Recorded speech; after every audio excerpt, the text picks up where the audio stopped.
Well, you never know, we might need a second video, so now we're just checking all the other settings. And here with Kristian out at Tech Park and his dad. Alright, so on the back we found that your compression was on 13 and the rebound was on 6 from hard, counting every click all the way to clockwise, so we know where we're at, and then the same amount out so we know that we're not messing anything up. And then we'll check what the compression on the fork is.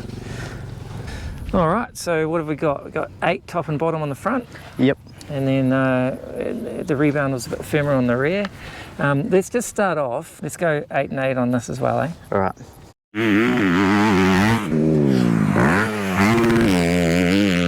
Alright, what are your thoughts? It was a lot harder to power into jump faces. Yep. And go over bumps without it. I felt like it could get head shake. I got it a little bit up there. It did look like it was on the verge of being a bit sketchy. Can we go back out to 12? Yep. Top and bottom? Yep. Yeah, I feel like a lot of people don't trust their ability to figure these things out, feel it. But if you go to some extremes, then you actually learn what you're feeling. Which direction you need to go, eh? And we'll give it a go.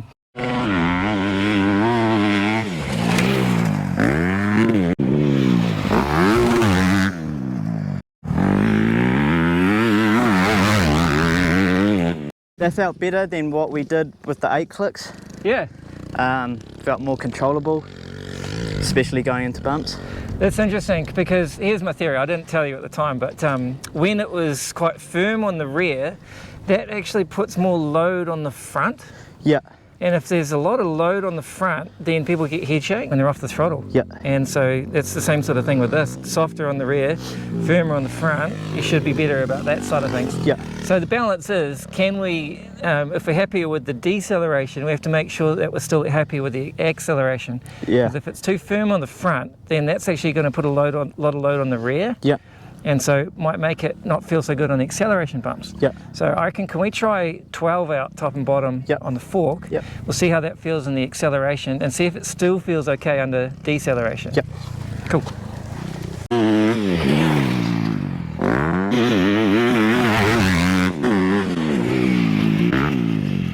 Felt a bit worse than the 8 clicks.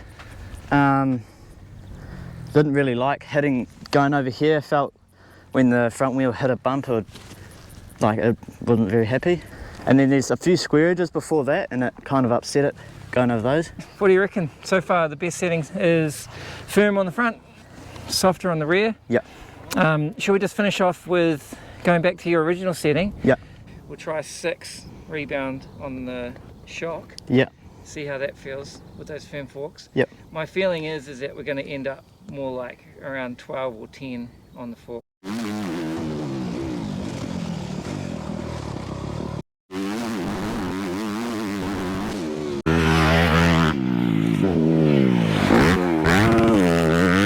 I did notice it on the 3rd bump, or a couple bumps in. There you go. It was getting a bit harsh on you. Yeah. Because of the slow rebound. Yeah. Okay. So it wasn't 100% horrible. No. No, but it just got worse as you got into the bumps. All Okay. right, well, let's go back to 12 top and bottom there, and then let's try 10 top and bottom on the forks. Yep. Hopefully find that sweet spot, and then you can do the whole track and Yeah. do it.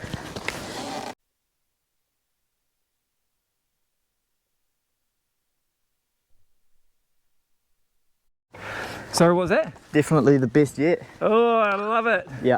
And it looked, man, like, what were you saying? You're saying it's Tracking through every hole, your wheel was following every hole, it wasn't bouncing or anything. Nah.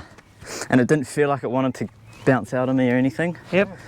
And then noticing over as you were fully G'd out into that jump there, and it was smooth. Yeah, it didn't bounce or anything like it did before. Stoked. Well, mission accomplished for today, and of course, now you know a little bit more about what to feel for. Yeah. And so you can play with one setting at a time at Yep. the different places you go to.